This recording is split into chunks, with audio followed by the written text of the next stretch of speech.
kita pada acara inti pada hari ini, yakni hikmah Maulid Nabi Muhammad sallallahu alaihi wasallam yang akan dibawakan oleh Profesor Dr. Andi Darussalam MAG. Kepada Profesor kami persilahkan dengan hormat.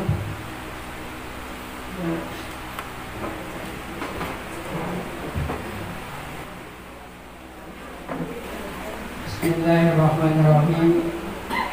Assalamualaikum warahmatullahi wabarakatuh. Waalaikumsalam warahmatullahi wabarakatuh.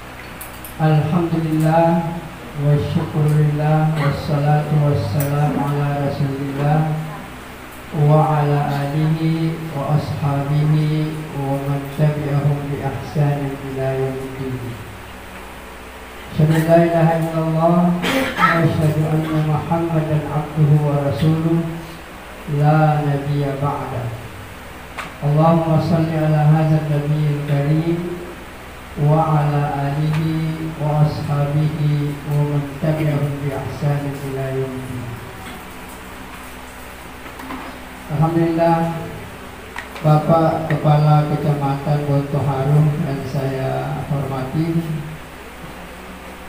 Bapak Desa Bontotangga yang saya hormati, Bapak-bapak para kepala lingkungan, dusun, RW, RT, se-desa Bontotangga yang sempat hadir pada kesempatan hari ini, ibu-ibu, para penggerak kegiatan desa, ibu-ibu PKK, kemudian para tokoh-tokoh masyarakat, dan semuanya dimuliakan oleh Allah Subhanahu wa Ta'ala. Sekali lagi, Assalamualaikum warahmatullahi wabarakatuh. Waalaikumsalam warahmatullahi wabarakatuh. Alhamdulillah, kita bersyukur kehadirat Allah Subhanahu wa Ta'ala. Allah senantiasa memberikan nikmat kepada kita, bahkan tidak pernah berhenti. Termasuk hidup kita di dunia ini itu adalah nikmat daripada Allah. Dan kalau kita masih hidup, itu berarti segala sesuatu yang menopang hidup kita pasti akan diberikan oleh Allah. Jadi bapak-bapak dan saudara-saudaraku yang dimuliakan oleh Allah Subhanahu wa Ta'ala, bahkan saya ingin tunjukkan dan di mana-mana saya sampaikan supaya kita sadar bahwa Allah luar biasa sayangnya kepada kita. Ada satu nikmat dari Allah, kadang-kadang kita tidak pikir, padahal kalau nikmat ini hilang, yang namanya manusia akan meninggal semuanya. Inilah yang disebut dengan nikmat oksigen atau nikmat udara. Udara ini, hadirin yang mulia, kita tidak rasa itu. Bapak-bapak kita duduk di sini, ini kan udara masuk, udara keluar. Tadi malam kita tidur, ini udara masuk, udara keluar. Siapa yang mengatur ini udara masuk dan udara keluar? Atas perintah siapa ini? Sampai sekarang dunia ilmu pengetahuan tidak tahu siapa yang mengatur ini. Hanya Al-Quran yang memberikan penjelasan kepada kita bahwa semua kejadian-kejadian di alam semesta ini tidak mungkin terjadi tanpa kehendak Allah Subhanahu wa Ta'ala. Jadi itu baru satu nikmat, nikmat udara. Kalau udara ini hilang, tidak ada apa-apa. Jangankan satu hari, 1 jam, 10 menit saja udara ini hilang, yang namanya manusia habis, tidak ada lagi di dunia. Itu baru satu nikmat. Bagaimana dengan nikmat-nikmat yang lain? Nikmat sehat. Oleh karena itu, bapak-bapak dan saudara yang mulia, hendaklah kita senantiasa bersyukur kepada Allah. Cuma mungkin yang harus saya jelaskan lebih awal, apa sih sebenarnya yang dimaksud dengan bersyukur? Apakah kita hanya mengucapkan alhamdulillah? Di sinilah perlu kita perhatikan. Yang dimaksud dengan bersyukur kepada Allah itu adalah menggunakan seluruh nikmat Allah untuk melaksanakan tujuan kita diciptakan. Jadi saya ulangi. Jadi kalau kita menggunakan nikmat Allah,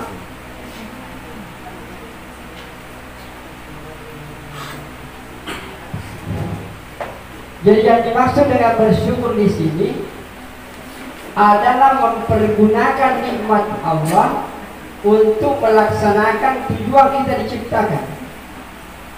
Apakah tujuan kita diciptakan? Kita sudah tahu semua. Ayatnya mengatakan, "Wa ma khalaqtul jinna wal insa illa liya'budun." Aku tidak menciptakan jin dan manusia kecuali untuk beribadah. Berarti tujuan kita hidup di sini di dunia adalah untuk beribadah. Maka semua nikmat Allah harus dipakai untuk tujuan ini. Oke, Allah kasih kita nikmat hidup, hendaknya hidup kita ini dipakai untuk beribadah. Allah kasih nikmat harta, maka mestinya harta yang Allah berikan ini dipakai untuk beribadah kepada Allah Subhanahu wa Ta'ala. Allah kasih kita sehat, maka mestinya nikmat sehat ini dipakai untuk beribadah kepada Allah. Pendek kata, semua pemberian Allah tujuannya hanya satu penggunaannya, yaitu dipakai untuk beribadah kepada Allah. Inilah yang dimaksud dengan bersyukur kepada Allah. Bisa ulangi, bersyukur kepada Allah itu artinya menggunakan semua yang Allah berikan kepada kita untuk melaksanakan tujuan kita diciptakan adalah untuk beribadah. Bapak Camat dan Bapak Desa yang saya muliakan, sekarang kita berpikir apa yang dimaksud dengan ibadah? Apa yang dikatakan ibadah, Pak? Jadi ibadah itu artinya taat kepada Allah. Jadi kalau orang mengatakan beribadah, itu berarti orang itu taat kepada Allah. Dan taat kepada Allah itu adalah dua: melaksanakan perintah, meninggalkan larangan. Itulah yang dimaksud dengan taat. Semua undang-undang, semua hukum, peraturan, isinya pasti dua itu. Mau peraturan pemerintah, mau peraturan sekolah, mau peraturan kampus, apalagi peraturan Allah, isi pokoknya ada dua. Yang pertama perintah yang harus dikerjakan, yang kedua larangan yang harus ditinggalkan. Inilah yang disebut dengan ibadah. Jadi beribadah itu artinya taat. Jadi beribadah kepada Allah berarti taat kepada Allah. Taat kepada Allah pertama tadi itu adalah melaksanakan perintah. Yang kedua meninggalkan larangan. Tadi malam berapa kali saya jelaskan bahwa sebenarnya ketika manusia melaksanakan perintah Allah dan manusia meninggalkan semua larangan Allah, maka kehidupan di dunia ini akan terasa surga sebelum kita masuk ke surga yang sesungguhnya. Jadi agama ini adalah sumber kebahagiaan. Tetapi agama yang kita maksudkan ini bukan agama yang dibicarakan, tetapi agama yang diamalkan, agama yang dikerjakan. Bukan dikerjakan satu kali, satu minggu, tidak, satu kali satu bulan. Agama yang akan memberikan kebahagiaan adalah agama yang rutin dikerjakan setiap hari. Istiqamah kita mengamalkan agama. Agama bukan yang dibicarakan, bukan yang di seminar internasionalkan, bukan yang ditabligh akbarkan, tapi agama yang akan memberikan kebahagiaan adalah agama yang diamalkan dalam kehidupan sehari-hari. Atau bahasa kerennya tadi Pak Desa katakan menghidupkan sunnah Rasulullah SAW dalam kehidupan sehari-hari. Itulah yang disebut dengan agama. Mari kita lihat bapak-bapak dan saudara-saudara ibu-ibu yang saya hormati. Seandainya semua perintah Allah dikerjakan, enak kita hidup. Seandainya larangan Allah ditinggalkan, alangkah indahnya hidup di dunia ini.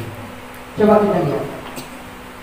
Allah menyuruh kita jujur, semua orang jujur. Allah menyuruh kita amanah, semua orang amanah. Allah menyuruh kita adil, semua orang adil. Allah menyuruh kita tolong menolong, semua masyarakat tolong menolong. Kalau semua perintah Allah dikerjakan, Pak, indah sekali hidup, nggak ada susah. Kalau kita lihat kepada larangan Allah, Allah melarang kita mencuri, tidak ada orang mencuri. Allah melarang kita minum khamar, tidak ada orang minum khamar. Allah melarang kita berzina, tidak ada orang berzina. Allah melarang kita untuk saling mencela, tidak ada orang saling mencela. Kalau begini kehidupan masyarakat, tidak ada pencuri, tidak ada peminum, tidak ada pezina, tidak ada perampok, enak hidup, Pak. Luar biasa enaknya itu hidup. Inilah agama. Jadi agama ini akan memberikan kebahagiaan. Punanya dari agama ya Pak, digaungkan di dalam kehidupan sehari-hari. Barulah agama ini akan memberikan kebahagiaan. Dihidupkan sunnah Rasulullah dalam kehidupan sehari-hari, barulah agama ini akan menjadi sumber kebahagiaan. Maka hadirin yang dimuliakan oleh Allah Subhanahu wa taala. Kemudian sebelum saya masuk ke sini, kita akan lihat dulu ibadah. Ibadah itu sebenarnya terbagi dua. Ada yang disebut dengan ibadah mahdhah, ada yang dikatakan ibadah ghairu mahdhah. Ibadah mahdhah itu adalah ibadah yang tata caranya, waktunya, bagaimana melaksanakannya sudah diatur oleh Allah, tidak bisa ditambah dan tidak bisa dikurangi. Apabila ini ditambah atau dikurangi, inilah yang dikatakan dengan bid'ah. Jadi mungkin bapak-bapak biasa mendengarkan kata-kata bid'ah. Sebenarnya bukan berarti semua bid'ah itu sesat. Tidak mungkin Pak. Tidak mungkin semua bid'ah itu sesat. Karena yang namanya bid'ah itu kayak kata benda Pak. Apakah Bapak bisa menerima semua orang itu jelek? Tidak toh, ada orang baik, ada orang buruk. Begitupun juga dengan bid'ah, ada yang baik, ada yang buruk. Jadi yang dimaksud dengan bid'ah di hadis Nabi itu adalah bid'ah yang jelek. Artinya bid'ah yang menambah-nambah agama atau mengurangi agama. Apa yang dimaksudkan dengan ibadah mahdhah ini? Contohnya saya ambil contoh sholat. Sholat ini kan sudah ditentukan. Lohor 4, asar 4, maghrib 3, isya 3, subuh 2. Kalau kita mengatakan kurangi itu dulu lohor lah. Karena sibuk 2 mau di situ. Nanti subuh tambah 4. Ini yang tidak boleh. Karena ini sudah ditentukan oleh Allah. Waktunya sudah ditentukan, jumlah rakaatnya sudah ditentukan, kapan dilaksanakan sudah ditentukan oleh Allah. Ini tidak bisa ditambah dan tidak bisa dikurangi. Kalau ini ditambah dan dikurangi, ini yang disebut dengan bid'ah. Nah hadirin yang mulia, kemudian yang kedua ada namanya ibadah ghairu mahdhah. Ibadah ghairu mahdhah ini artinya ibadah yang tata caranya tidak baku datangnya dari Allah Subhanahu wa taala. Di sini boleh kita membuat suatu kegiatan selama tidak bertentangan dengan agama, tidak bertentangan dengan Al-Qur'an, tidak bertentangan dengan hadis, silahkan kerjakan. Inilah yang disebut dengan ibadah ghairu mahdhah. Termasuk Al-Qur'an yang kita baca Pak setiap hari itu, ini mushaf ini tidak ada di zaman Nabi ini. Dari di zaman Nabi itu kalau mengatakan baca Quran itu menghafal. Karena Al-Quran ini dicetak itu hampir 600 tahun setelah meninggal baru dicetak Al-Quran. Dulu dihafal itu. Jadi pencetakan Al-Quran ini bid'ah. Tetapi bid'ah yang baik, karena tidak bertentangan dengan Al-Quran dan hadis. Jadi apapun yang kita kerjakan, selama tidak bertentangan Al-Quran dan hadis, silahkan kerjakan, dan itu bukan bid'ah. Seperti misalnya maulid, Isra Mi'raj, tahlilan, kita kerjakan adalah untuk kebaikan. Kita kumpul di sini silaturahmi, kemudian kita bicara tentang kehidupan Nabi. Apa yang salah? Jadi yang mulia, silakan Anda kerjakan. Kalau tidak ada aturan yang baru dalam agama dan itu demi kebaikan dan tidak ada larangan untuk mengerjakannya, silahkan kerjakan. Maka inilah yang disebut dengan bid'ah hasanah.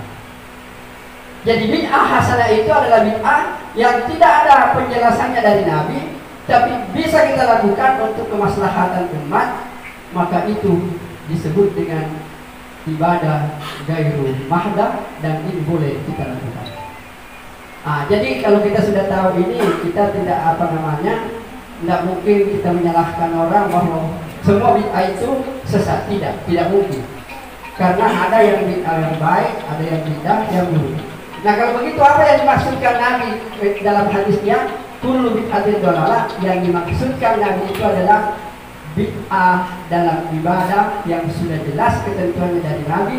Ini yang tidak bisa ditambah dan tidak bisa dikurangi. Kapan ditambah dan dikurangi, maka itulah yang disebut dengan bid'ah. Ibu-ibu dan bapak-bapak yang dimuliakan oleh Allah Subhanahu wa Ta'ala, kita kembali kepada ibadah tadi, kepada Al-Quran dan hadis. Isi pokoknya dua, perintah dan larangan. Sebelum saya masuk ke sini, saya ingin menjelaskan sederhana begini, bahwa Al-Quran dengan hadis itu nggak bisa dipisah, Pak. Karena Nabi itu fungsinya adalah menafsirkan Al-Quran. Apa maunya Allah, itulah yang Nabi kerjakan. Atau begini, memahaminya. Itu kan Al-Quran turun kepada Nabi. Jadi Al-Quran itu diturunkan kepada Nabi. Nabi memahami ini Al-Quran.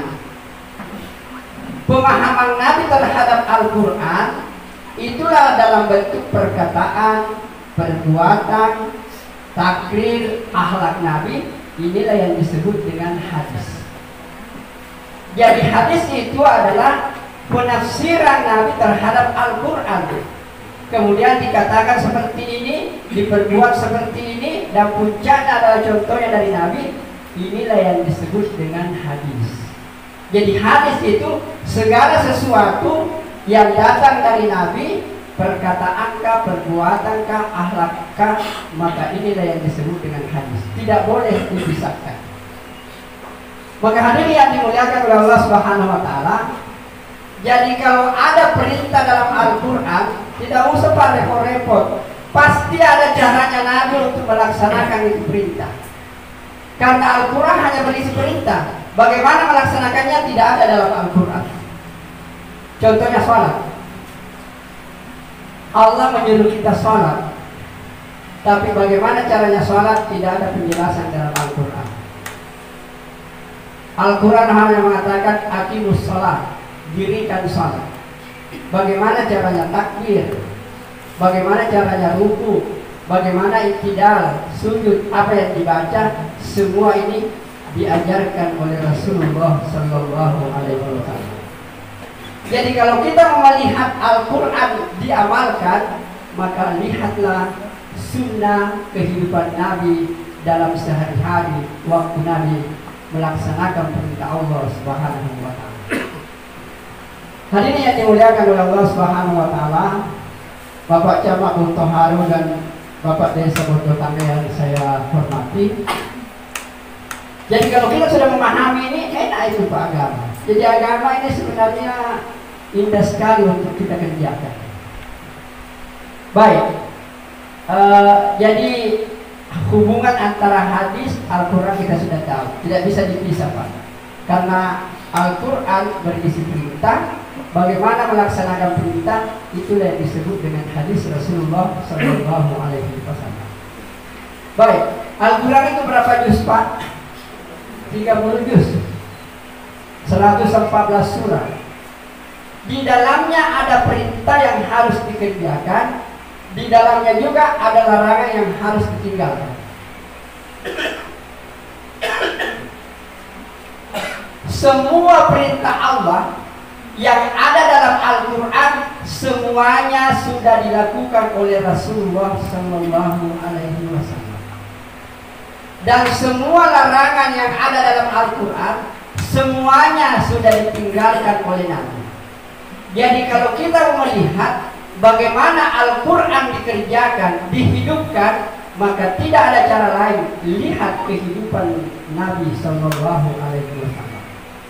Bagaimana mereka beribadah kepada Allah, itu adalah penafsiran Nabi terhadap Al-Quran. Inilah sebenarnya yang kita kehendaki dengan peringatan Maulid. Kita hidupkan sunnah Rasulullah Sallallahu Alaihi Wasallam dalam kehidupan kita sehari-hari.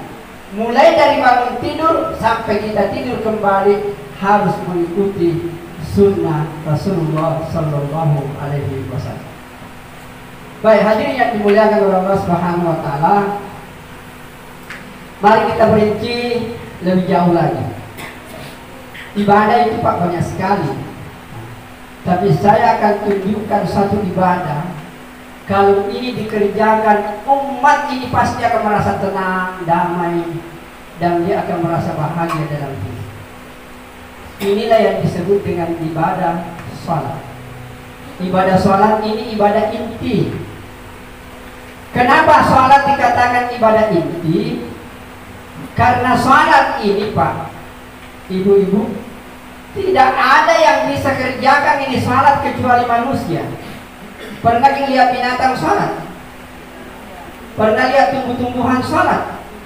Pernah lihat burung-burung sholat? Tidak ada yang bisa kerjakan. Inilah ibadah yang hanya bisa dikerjakan oleh manusia. Sehingga kita lihat dalam Al-Quran begini.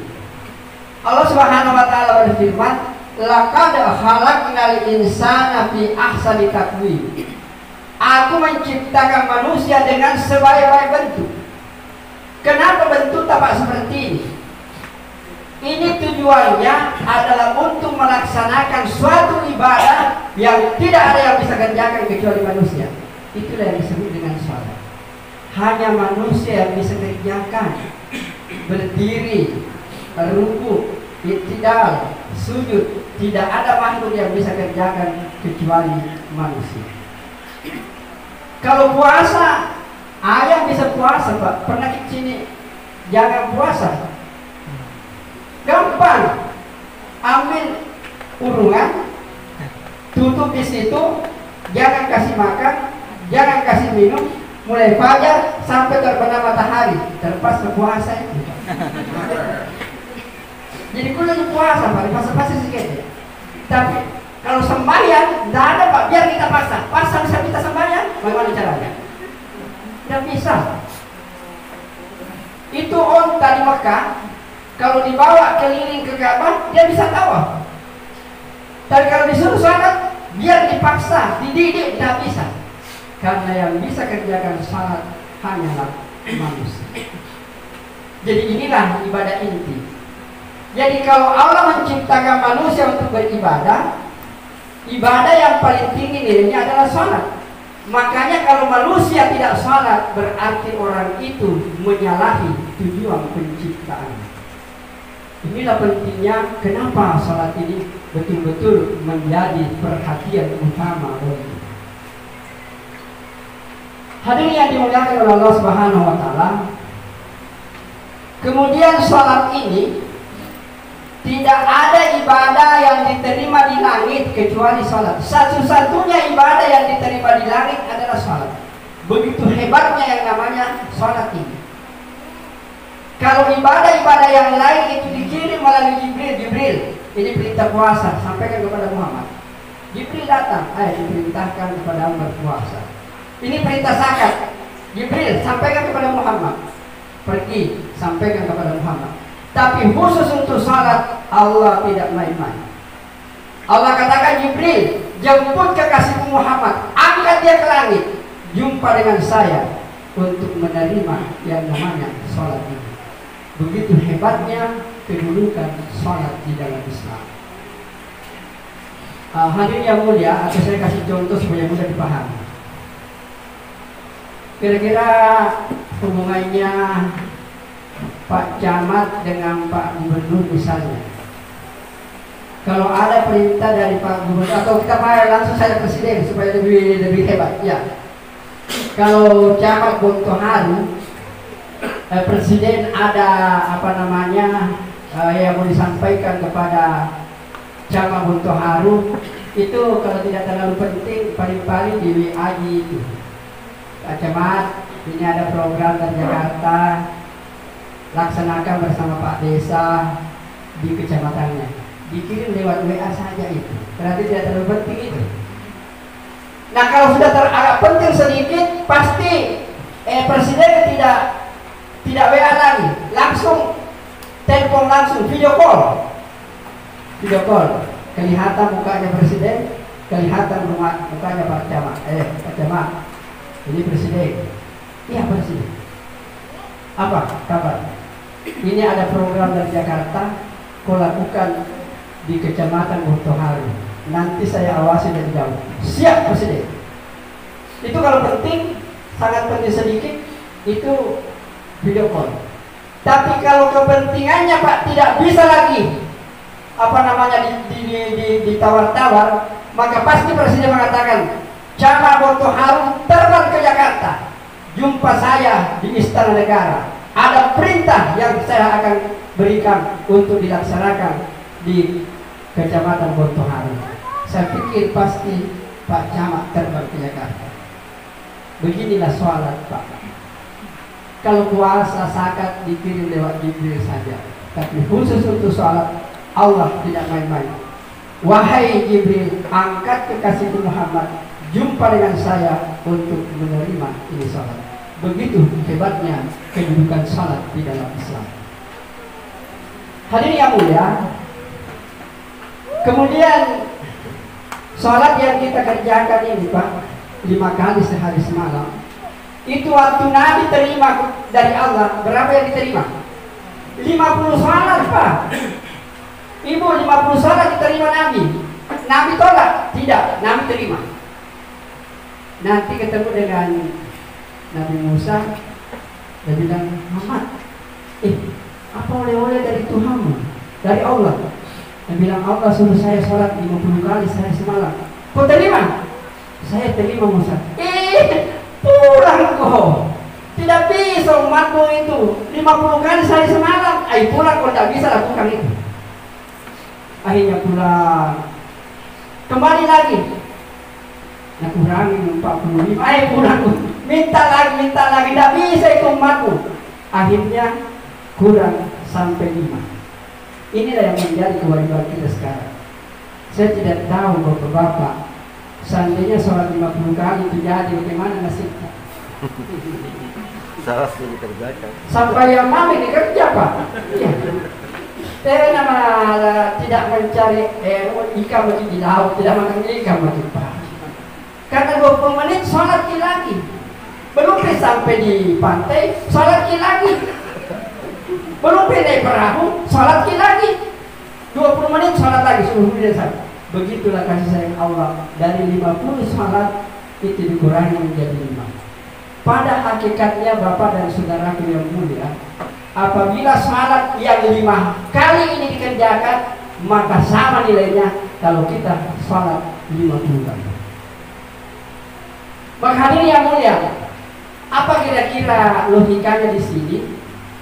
Seandainya sholat yang 50 kali itu jadi Pak, saya yakin memang tidak perlu kita kerja. Karena Allah tentukan sholat 50 kali, maka semua rezeki kita pasti ditanggung oleh Allah Subhanahu wa Ta'ala.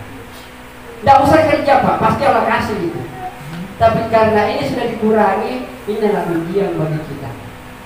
Makanya ulama menjelaskan bahwa siapa orang yang betul-betul menjaga sholatnya Pak 5 kali sehari semalam di masjid, di tempat azan dikumandangkan, di awal waktu dia pelihara itu sholat, persoalan rezeki Pak tidak usah terlalu pusing. Allah pasti akan mudahkan kita untuk mendapatkan itu rezeki. Bukan berarti kita tidak bisa kerja, tetapi jalan untuk mendapatkan rezeki itu dipermudah oleh Allah Subhanahu wa Ta'ala. Maka hadirin yang mulia, jadi sebenarnya itu rezeki kalau begitu tidak perlu kita kerja Pak, tidak cocok kalau kita kerja. Harus kita kerja sungguh-sungguh, barulah rezeki itu dari datang. Saya kasih contoh supaya mudah dipahami.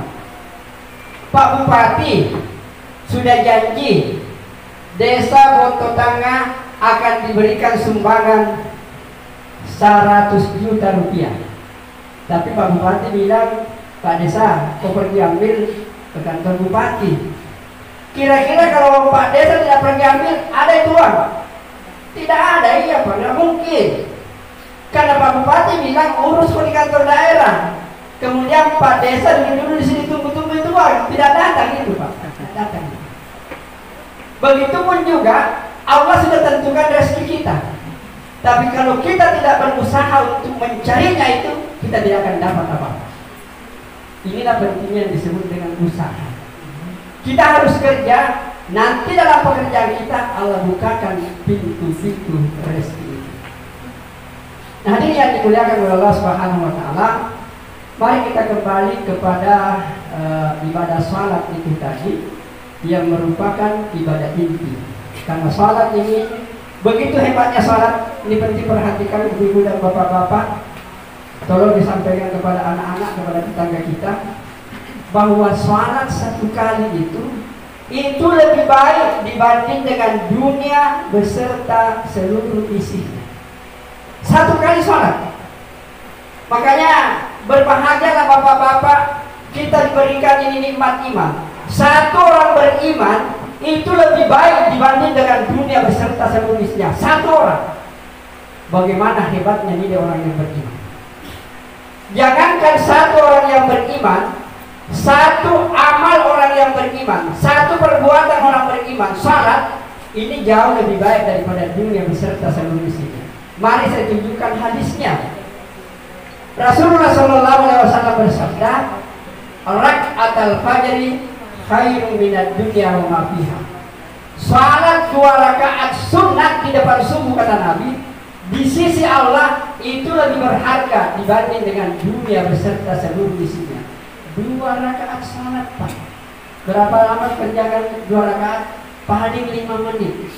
5 menit kita salat, tapi di sisi Allah itu lebih berharga dibanding dengan dunia beserta seluruh isinya. Jadi kalau ada orang yang tidak salat, berarti membuang satu dunia beserta seluruh isinya. Dunia luar biasa Pak. Kehilangan 50.000 saja pusing Ki. Kehilangan 500.000 tambah pusing. Kalau 500 juta pulsa Pak. Ini orang tidak salat kehilangan satu dunia biasa-biasa. Ini orang tidak mengerti tentang kedudukan salat. Jadi punatena sambayang Pak sekali, berarti kita buang satu dunia beserta seluruh isinya. Bagaimana menyesatnya kita nanti di akhir. Hadirin yang mulia, kita hidup di dunia ini pas sampai di tadi subuh saya sudah jelaskan di masjid bahwa yang namanya manusia ini adalah makhluk akhirat. Bapak-bapak, ibu-ibu, semua kita yang hadir di sini, insya Allah pasti akan hidup di akhirat. Dan di akhirat 2 tempat saja, ada surga, ada neraka. Di mana kita berada nanti, apakah di surga atau di neraka, ditentukan dalam kehidupan di dunia yang hanya satu kali ini saja. Maka kehidupan kita di dunia ini bukan kehidupan main-main Pak. Kehidupan betul-betul untuk menghidupkan sunnah-sunnah Rasulullah SAW. Karena inilah satu-satunya jalan untuk menggapai yang namanya kebahagiaan. Kalau kita betul-betul mengikuti kehidupan Rasulullah SAW. Baik, saya lebih lebih terkecil lagi sederhana. Kemudian sholat yang paling tinggi nilainya Pak itu sholat berjamaah. Mari saya bukakan rahasianya supaya kita tahu ruginya orang yang tidak salat berjamaah. Saya yakin orang-orang yang hidup di desa Bonto Tangga ini, Penyambatan Bonto harus semua salat, Pak. Saya yakin bapak-bapak salat semuanya. Yang saya tidak yakin berjamaahnya itu. Sebab seandainya orang desa Bonto Tangga berjamaah semua, masjid tadi malam itu penuh. Nah, tadi malam berapa sahabat desa? 2 ya, 2, 3 lah. 3. Nah, kalau datang ke semua Pak, saya yakin sampai ke belakang itu penuh. Dan kunci ini, tidak narasi. Berarti banyak yang tidak datang salat berjamaah. Hadirin yang mulia, untuk salat berjamaah ini, bapak-bapak dan saudara yang mulia, yang wajib berjamaah itu Pak laki-laki. Perempuan tidak wajib. Tapi kalau perempuan mau pergi berjamaah, tidak apa-apa. Gimana logikanya? Kalau ada suami yang pergi salat berjamaah, kan dapat pahala 27. Istri di rumah belum salat sudah dapat pahala juga 27. Dan kalau istri salat lagi 1, dapat lagi 1. Berarti istri dapat 28, suami hanya dapat 27. Karena semua pahala suami diambil oleh istri, tapi semua pahala istri tidak boleh diganggu oleh suami. Itulah hebatnya jadi istri. Di hadirin yang mulia, makanya hadis Nabi katakan begini: kalau dalam satu rumah tangga suaminya soleh, istrinya soleha, nanti di hari kemudian itu istri duluan masuk surga 500 tahun sebelum suaminya masuk. Karena kenapa? Karena dia masuk 500 tahun sebelum suaminya masuk. Ada majelis tanya kan ayahnya Ustaz muka sama suami ibu. Tidak bisa Bu, itu sudah ketentuan Allah. Istri lebih duluan masuk surga. Kenapa ini terjadi bapak-bapak? Biasa ibu-ibu kalau orang cerita bidadari tersinggung. Ya toh biasa. Nampil kisahnya orang ini neraka bidadari. Perlu dipahami ibu-ibu. Kalau ada wanita soleha masuk surga, begitu dia masuk surga, kecantikannya langsung seperti bidadari. Itu bidadari Pak, ada hadisnya. Seandainya ada bidadari memperlihatkan dirinya di dunia ini, maka 70 tahun mata kita tidak berkedip. Begitu cantiknya itu Pak. 70 tahun tidak berkedip itu. Tidak tidur juga, tidak bosan itu. Jadi begitu wanita saleh masuk surga, kecantikannya seperti bidadari. Dan hebatnya, bidadari itu kecantikannya stabil, tidak bertambah dan tidak berkurang. Tapi wanita soleha, kalau dia masuk surga, langsung secantik bidadari. Dan setiap hari kecantikannya bertambah. Bayangkan kalau 500 tahun bertambah kecantikan Pak, luar biasa itu cantiknya. Bapak-bapak kalau kita masuk ke dalam pesta, yang Bapak perhatikan siapa? Pasti wanita yang paling cantik di situ. Tidak tahu. Tidak dicari yang jelek-jelek kayak itu. Makanya kalau suami nanti masuk ke dalam surga, bidadari cantik ini, jelek. Ada cantik luar biasa. Siapa itu? Mereka bilang itulah istri. Alhamdulillah. Jadi yang mulia, inilah rahasianya kenapa istri kita lebih duluan masuk surga, untuk menjemput suami-suami yang taat salat berjamaah. Maka hadirin yang dimuliakan oleh Allah Subhanahu wa taala, kemudian dari segi yang lain saya akan tunjukkan tadi saya sudah jelaskan sungguh tadi bahwa kalau kita salat sendiri kan nilainya 1. Ya, 1 dunia. Kalau berjamaah 27 dunia. Berapa bedanya? 26 dunia. Tapi kan tidak masuk di akal 26 dunia. Tidak bisa dipikir. Percaya di kepala Pak, tidak bisa dipikir itu. Kalau kita 5 kali sholat sendiri hanya dapat 5 dunia. Tapi kalau kita sholat berjamaah, kita dapat 135 dunia. 5 kali 27, 135. Bedanya 5 dengan 135, bedanya 130. Tapi itu tidak masuk di angin, tidak bisa pecah kepala, tidak bisa pikir. Tapi seandainya kita bilang, siapa yang sholat berjamaah dapat 27 juta rupiah. Yang sholat sendiri dapat 1 juta. Tak buka pikir aja. Bersama yang berjamaah 27 juta ya. Jadi kalau 27 juta rupiah tak buka pikirannya. 27 dunia, tidak masuk di akal. Jadi orang kalau 5 kali sholat sendiri 5 juta tidak apa-apa. Tapi kalau dia berjamaah 5 kali, dia dapat 135 juta. Berapa bedanya? 130 juta. Kira-kira menyesaki Pak. Jangan beda 150 juta. Kadang-kadang beda 50 ribu saja. Berjauh cari itu Pak. Maka hadirin yang mulia, di sini harus saya jelaskan, orang yang tidak melaksanakan salat ini dengan berjamaah, maka akan luar biasa misalnya nanti di hari kemudian. Karena salat berjamaah ini adalah sunnah yang diajarkan Nabi. Nabi tidak ada hadisnya yang menjelaskan kepada kita bahwa Nabi pernah salat dengan istrinya di rumah kalau itu salat wajib. Tidak pernah, sekalipun 1 kali. Nabi tidak pernah melaksanakan salat sendirian kalau itu salat wajib, tidak mungkin. Nabi biasa salat bersama istrinya kalau itu salat sunnah. Salat tahajud kadang-kadang Nabi bangunkan istrinya. Tapi kalau salat wajib semua dikerjakan dengan berjamaah. Bahkan kalau dalam perang, saya minta kepada saudara-saudara, bapak-bapak, ibu-ibu, mari kita selalu mendoakan saudara kita di Palestina. Kita di sini Indonesia paling mati lampu panas-panas sedikit. Di sana itu tidak ada lampu Pak, tidak ada listrik, tidak ada makanan, tidak ada minuman. Luar biasa menderitanya. Kita ini masih bagus seperti ini. Kita tidak perlu, kita harus bersyukur. Coba bayangkan Pak, kalau kita hidup di Palestina, apa yang akan terjadi Pak?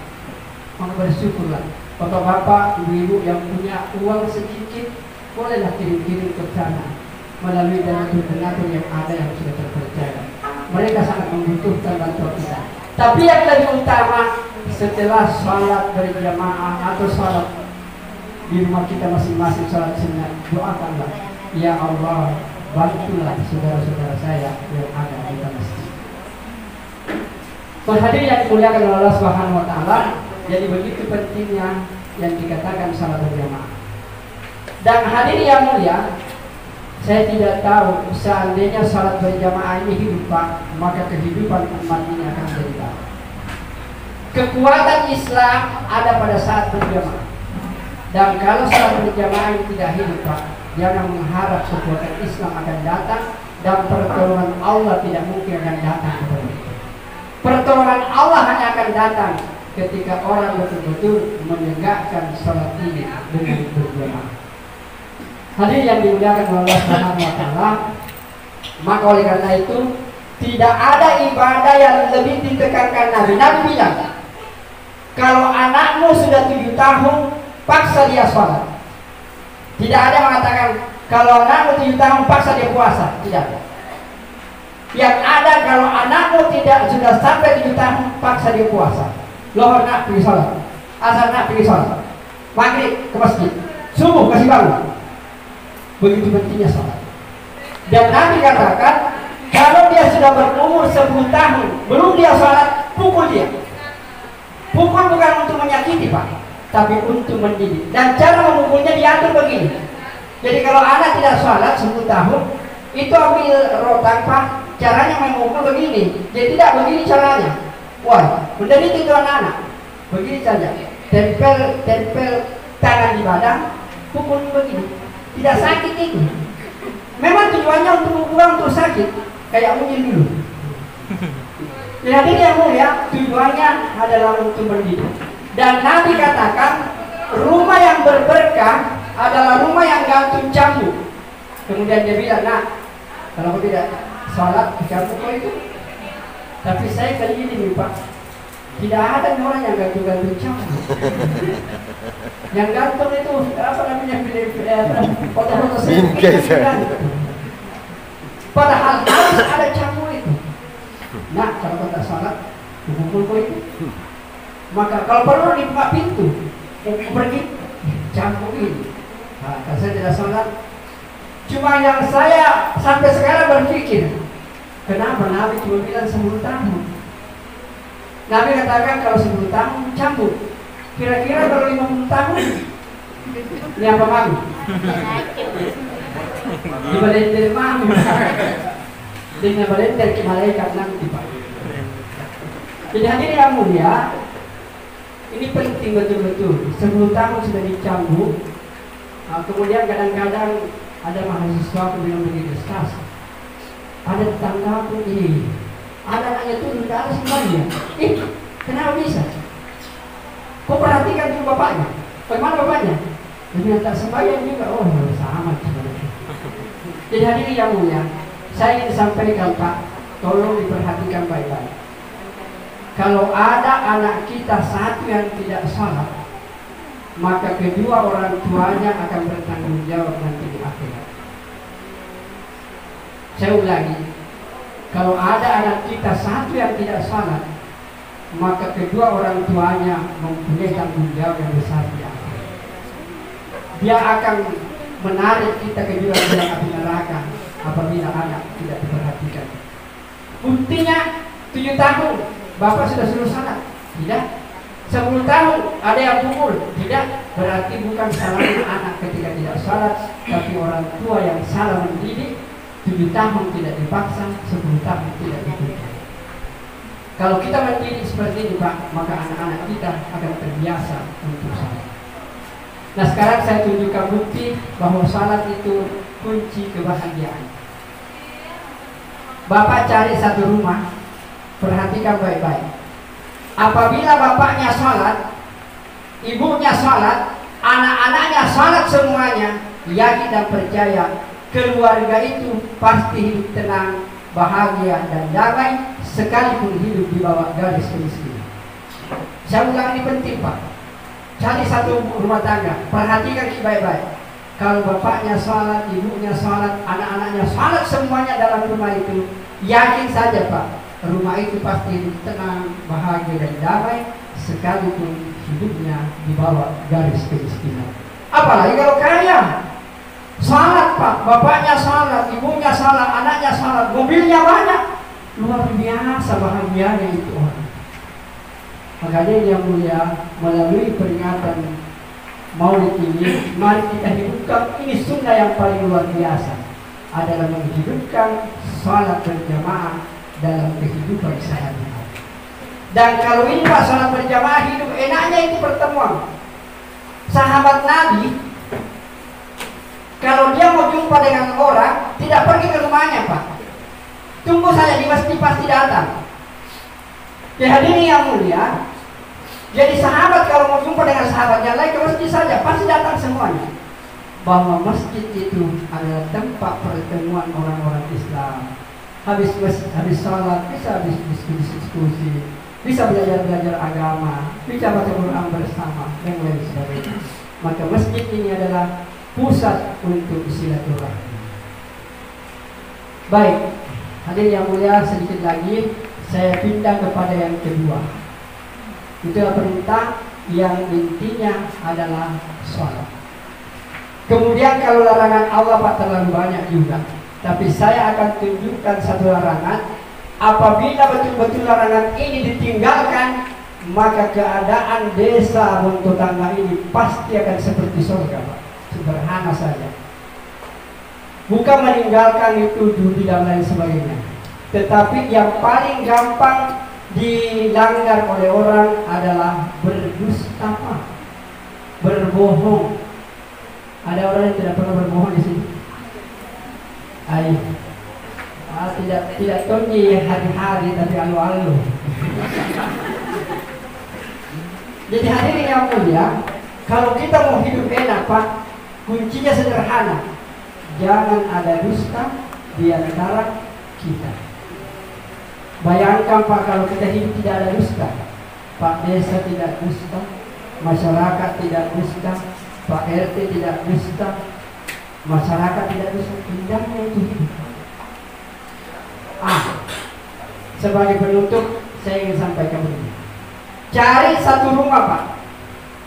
Perhatikan baik-baik di rumah. Kalau rumah itu suaminya jujur kepada istri, istri tidak pernah dusta kepada suaminya, orang tua jujur kepada anak-anak, anak-anak jujur kepada orang tuanya, saya yakin kalau ada rumah tangga seperti ini, pasti rumah tangga itu hidup tenang, bahagia, damai, sekalipun hidup di bawah garis kemiskinan. Ini dua pegang pokok kuat, Pak. Jadi Bapak tinggalkan ini, acara ini, pegang dua ini. Bahwa kalau kita mau hidup bahagia dan tenang, dua kuncinya. Pertama, tegakkan salat, laki-laki salat berjamaah, ibu-ibu salat di awal waktu. Yang kedua, jangan ada dusta di antara kita. Pegang itu dua-dua, Pak. Insya Allah kita akan bertemu nanti di surganya Allah Subhanahu wa Ta'ala. Semoga Pak Camat, Pak Pak Desa, Pak Lingkungan, Pak Dusun, insya Allah semua ibu-ibu dan bapak-bapak yang hadir pada siang hari ini, saya hanya berdoa mudah-mudahan kita semua dikumpulkan di surganya Allah Subhanahu wa Ta'ala. Amin ya rabbal alamin. Sekali lagi pesan, jaga salat dan jangan ada dusta di antara kita. Itulah kesimpulan selama kita pada malam hari ini. Hidupkan sunnah Rasulullah SAW, terutama intinya tegakkan salat berjamaah. Apa yang saya sampaikan, kalau itu benar datangnya dari Allah, kalau itu salah datangnya dari diri saya yang penuh dengan kebodohan dan ketidakmampuan apa-apa. Kalau kita mau baik, gampang saja. Perbaiki hubungan dengan Allah, kemudian perbaiki hubungan dengan sesama manusia. Kalau kita baik kepada Allah, baik kepada sesama manusia, itulah surga sebelum kita masuk ke surga yang sesungguhnya. Baik, kita tutup dengan doa kepada majlis. Subhanakallahumma bihamdika, asyhadu an la ilaha illa anta, astaghfiruka wa atubu ilaik. Subhana rabbika rabbil izzati amma yasifun, wa salamun alal mursalin, walhamdulillahi rabbil alamin. Wassalamualaikum warahmatullahi wabarakatuh. Ada tambahan sedikit Pak Camat, Bapak-bapak, ibu-ibu. Kalau Bapak mau mendengarkan tadi ceramah itu, tunggu di YouTube. Mungkin besok atau lusa boleh dilihat. Nanti saya sampaikan kepada Pak Desa, sampaikan kepada masyarakat supaya dengarkan baik-baik. Oke. Baik, saya tutup. Assalamualaikum warahmatullahi wabarakatuh. Lupa nama channelnya. Nama channelnya Salam Spasi TA. Salam Spasi Ta. Pinjit akan nampak itu ceramah kita pada siang hari ini.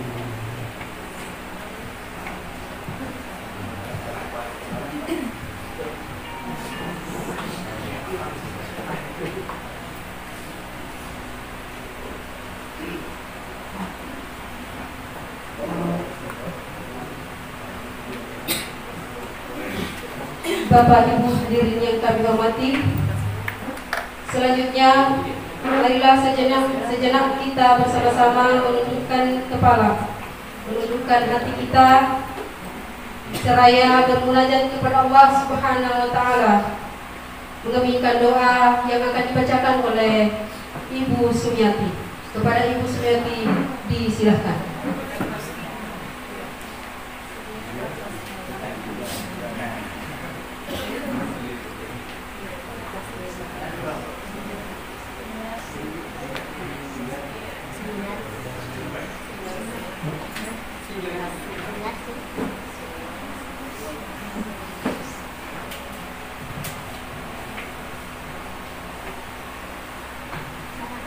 Assalamualaikum warahmatullahi wabarakatuh. Waalaikumsalam warahmatullahi wabarakatuh.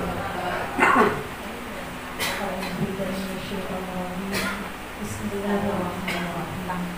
Allahumma sholli ala Muhammad wa ala ali sayyidina Muhammad.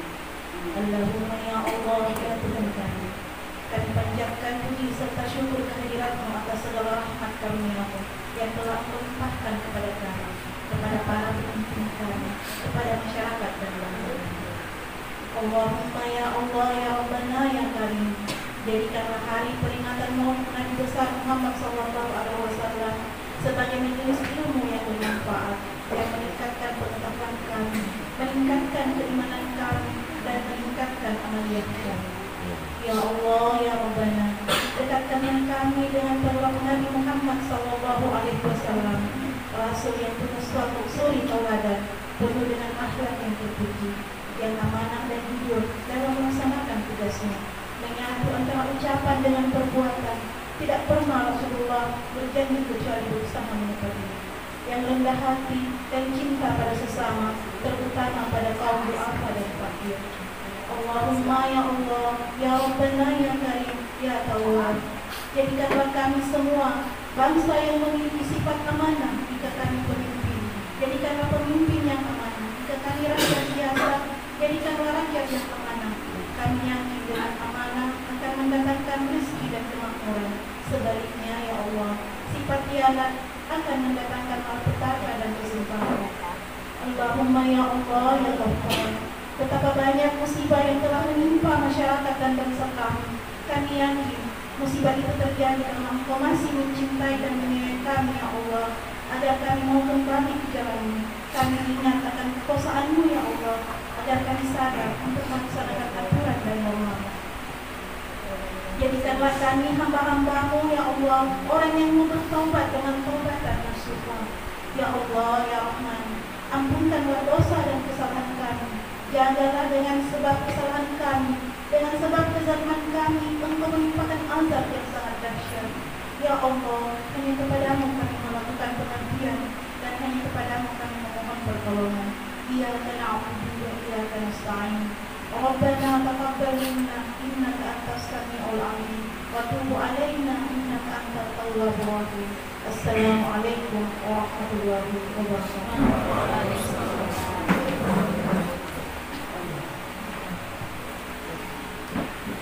wabarakatuh.